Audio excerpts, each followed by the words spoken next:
Hello, I'm Steph from iDriver Classic, and today we are testing quite the classic because we are out in a Wolseley 699. Now this is a rare bird anyway because they were only made from 1959 to 1961. This one's in the middle because it's from 1960, and you've probably noticed from the police signs on the front that it might not be your typical Wolseley 699. This is a police metropolitan replica car, and unlike a lot of the ones that you see in films and on TV, they seem to have really vital details missing. This is an incredibly good replica. It even has a zip in the headlining. So I think today we're going to get a really good feel for what it's like to be out in a police car of this era. And if you've noticed the gong and you've noticed all the bits, don't worry, we're going to demo those for you today as well. I also just need to apologise that the filming might be a little bit more wobbly than usual because my gimbal has given up the ghost on the way here. And after driving 3 hours here, I thought, I'm not going to cancel the footage, we'll just push on. So if you do notice it's a little bit wobbly than usual, I do apologise, but hey, look, it's a brilliant car. I think you're going to thoroughly enjoy it, and let's kick off with a walk round. The Wolseley 699 came in to replace the Wolseley 690 and was spec to suit the Wolseley customer who liked the bigger cars in the range. The car, which hit the forecourts in 1959, was a slightly different beast for Wolseley because for over 25 years the brand had worked with Morris cars. So essentially what they did was, we talk about badge engineering, they would take whatever Morris had been working on and they would derive their cars from the current Morris lineup and create the Wolseley lineup. But for the 699, they did it slightly differently because they broke with tradition and they went with the Austin A99 Westminster. So they basically took it and they ran with it. However, the Austin was 10% cheaper, which is one of those highs and lows of badge engineering in full swing. And if you're wondering how much the Wolseley was, in 1959, the car is advertised at being priced at £1,325, 14 shillings and a tuppence. I realise that this is a 1960 car and it's a police car, but I'm not entirely sure how much a 60 car would have cost. But those are the 59 prices for you there. Although the A99 was cheaper, there was also the VDP Princess, which also shares this body shape, and then that was more costly than the Wolseley, which then puts this Wolseley that we're testing, the 699, right smack bang in the middle of the price bracket. Well, that's if you're going for the civilian car, of course. Now this car has been spec'd out, and all the A699s were spec'd out with the 2.9 litre C-Series 6-cylinder engine. It gives you 103 brake horsepower and it's advertised with a top speed of 98 miles per hour. However, Autocar put one through its paces in 1959 when it was launched, and they managed to get 101 miles per hour, so not too shabby. The gearbox on this one that we're testing here today is the Borg-Warner automatic, which if you'd gone for that on the civilian car would have cost you extra. On a standard civilian car you would have got the 3-speed Borg-Warner column change with overdrive. Now you're going to see when we go out driving that this is no speed demon, and the 0 to 60 is advertised at 14.4 seconds, but Autocar reckoned it was coming in at around 17.2 seconds on that 0 to 60, with an overall MPG of 17 miles per gallon. Advertised, I think they said, well, Wolseley said you were going to get around 19 miles per gallon, so there's not really too much in that. The car also offered Wolseley customers something different with the styling and design, because this was the first top Wolseley with a unit construction monocoque body chassis coupled with the freeness styling. So a slight break from tradition all round really for the Wolseley customer, but Wolseley customers were quite happy with it, they quite liked it. Now the car was fitted with independent front suspension live rear axle combo. Now this was expected by Wolseley customers because this was something they've been accustomed to on Wolseley cars for quite some time and was working quite well. Now I do comment on this on test later on, but it does pull up very smartly, and that's partially because it's been designed with discs to front and drums to rear. Now for those of you that are unfamiliar with cars of this era, it was commonplace to have drums all round. I mean, goodness me, there are cars in the 1970s still sporting drums all round. So to have disc to front is, well, quite something for the driver, and it's quite a thing to comment on for the time. I also bemoaned the vague steering later on, even though it's quite commonplace for the era and it's really no worse than a lot of other 60s cars. But actually it was something that people commented on at the time with these, and it's a cam and lever system on this car. Being only available for 3 years on paper, but not fully quite the 36 months that you get in 3 years, it's not surprising that the production run on these is low. There were just over 13,000 made in the life cycle of the car. Now the 4-door saloon body shape that we're testing here today is the only shape available, which is worth commenting on, and being one of the large cars in the range, it was never sold as a 2-door variant. It was only available for a short amount of time, and it was then replaced by the Wolseley 6110. Well, I tell you what, we don't get to go out in replica vehicles very often, and they're never as nice as this. There is so much thought, attention, care and detail put into this, and it's been really good fun, not only driving it, but finding everything and learning a little bit of history along the way. Now, when I talk about that attention to detail, we have got to start with this zip in the roof lining. It's a really good giveaway. If you ever look at a vehicle and you want to work out quickly if you think it probably definitely was a police car or not, you should have that zip in the headlining unless it's been replaced. A lot of Morris Minor police vehicles used to get decommissioned, repainted, and quite often it's one of the first giveaways that someone is in an old police car. Now anyway, I'm rambling along. There's lots to show you in this. This is one of the most interesting cars we've taken out this year. Now first of all, I want to start with this radio. So I don't know if you can see that at home there. I love how it's really been put together so thoughtfully. Now this would have been in use originally when the car was new, and it would have lived over there.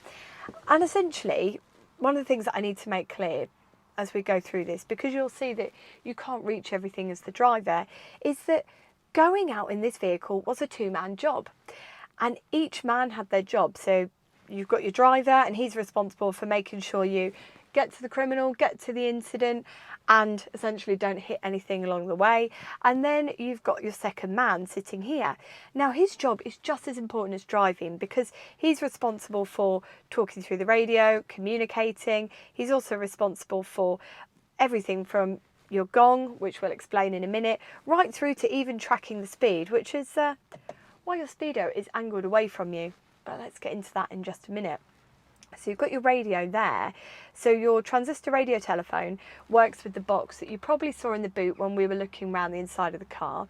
Now this one, sadly, is decommissioned in this car. However, it still is sitting in here, so it's a nice detail to have. And it would have originally worked with this box. Now this box was illuminated with this little light up here. That's quite nice, isn't it? So if they were out at night, they could still see everything. However, all is not lost, because we have the backup, and this does actually work. Now I've said to Andrew, the owner, I said, I'd love you to come on camera today. But he said, Stephanie, I'm far better suited being behind the lens today than in front of it. And I said, no, that's fine, but you must do a voiceover.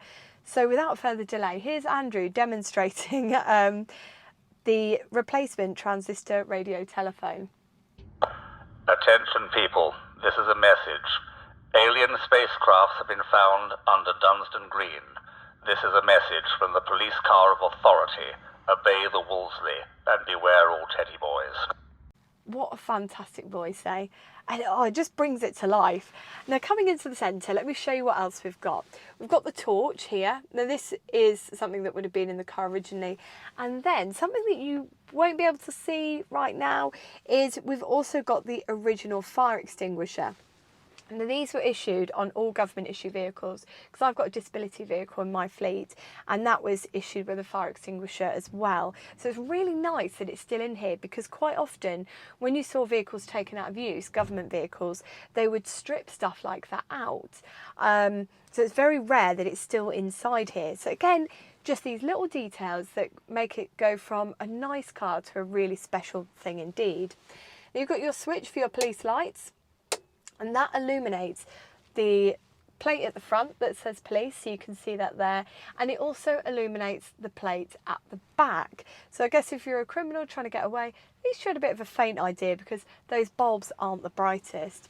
You've got your heater controls up here. Now these are fitted as standard into the vehicle, so in a civvy car, you would have had your heater as standard. Because this is a police car and they're saving a few quid or shillings, that isn't in here. And you've got a clock in the middle there. Now we talk about what else is missing from a civvy car. You've got no radio either, so you won't be listening to the hit parade as you drive along.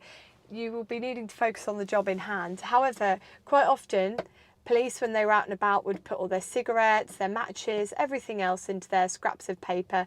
So it just became almost a pseudo glove box. Coming over from there, you've got your ammeter, and you've also got this speedo. Now again, I love the fact that it's angled away from the driver and it's angled to the passenger, so he needs to be looking and tracking that.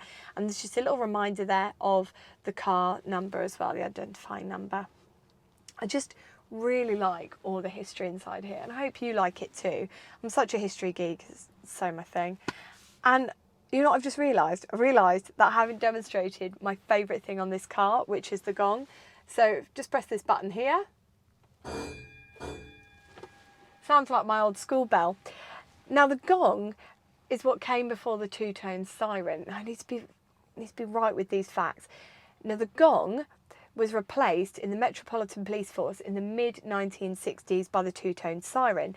But there's also a weird crossover period where you get both the gong and the two-tone siren in the car, and essentially the police had a bit of a rough guide on when to use each of them. So the gong would have been for the lesser stuff, so maybe getting somebody to move out the way or giving somebody a bit of a warning, maybe somebody wobbling about on a bike or somebody up to something in a car that they shouldn't be, almost to say, oi, you. And then the two-tone siren was for chasing down those bank robbers or getting to the scene of a crime nice and quickly and alerting people to the fact you're there. But in this era, we just have the gong. Again, isn't it nice that it's still in here and it's still connected and we can hear that? Coming in front of us, we've also got the horn. The horn sounds rather majestic. Have a little listen. God, I love an old horn. And then on this, we have an automatic transmission. So it's the Borg-Warner unit in this. And you've got park, neutral drive, low gear and reverse. All very straightforward. You'll see it demonstrated when we go out for a little drive. And you know what? It does actually make driving quite pleasurable, not having to fiddle around with gears as we go. Also means you get your bench seat in here as well. Let's get her started up so you can hear what she sounds like.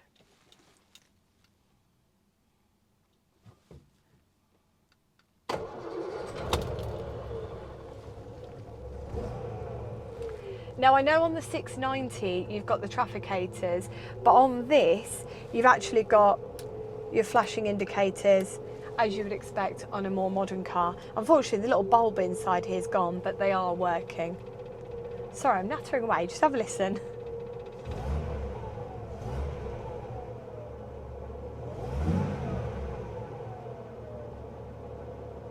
Have a listen from the outside too, and then we'll crack on out for a drive.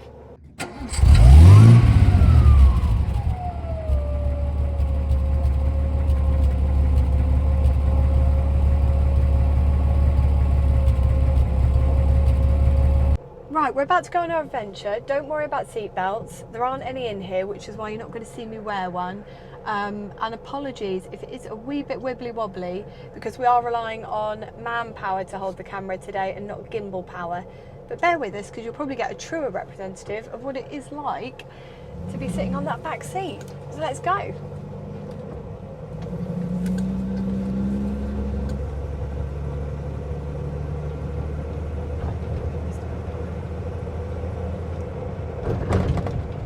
Now I must confess to you all at home, this isn't my first rodeo with this car, because a couple of years ago Andrew showed the car at Silverstone Classic and he said, oh Steph, I've been given a chance to take her around the track, will you take her around for me? And I said, of course I will. Never driven this car in my life. And the first thing that struck me, and usually I get my first impressions bang on, and for me I need to try and remember how I felt back then, but I just remember getting in and thinking, A, this car's really easy to drive, because bear in mind it's over 15 feet long and 5 foot 8 inches wide, or just over 5 foot 8 inches.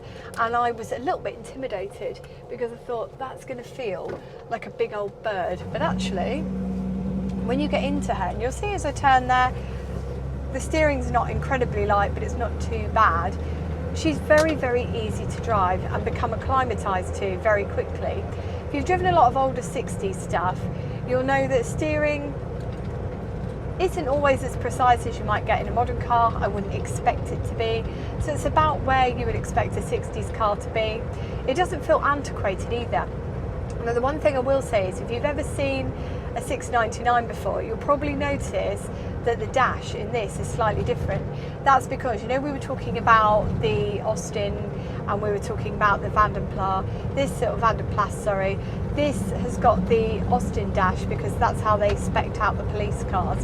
So even though it's got Wolseley badge, it's still got that Austin layout inside, which is from the lower car in the range. But hey, it doesn't really touch any of the driving enjoyment, although I would like a heater. Now as we come round, I guess one of the things that I felt when I was at Silverstone, and one of the things I feel now, is I really wish I had a pillow to sit on, because the seats are about an inch or two too low for me to see over, and I feel like a child driving Dad's car today, because half the screen I can see through the steering wheel down here, and half of it I feel like is up here.